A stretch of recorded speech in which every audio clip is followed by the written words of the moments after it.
To record your iPhone screen with sound, first of all, go to your control center. Long press on a blank space to edit your control center. Now tap on Add a Control, tap on Search Controls, and search for Screen Recording. Add the Screen Recording control. Once it's added, now on whenever you want to record your screen with sound, go to your control center.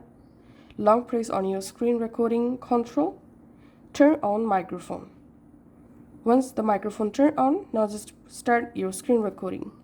After 3 seconds, your iPhone screen will start to record with sound, with your internal and external sounds. And to stop recording, you can just go back to your control center, tap this stop button to stop recording, or you can tap here to stop your recording. So that's it for now. Thanks for watching.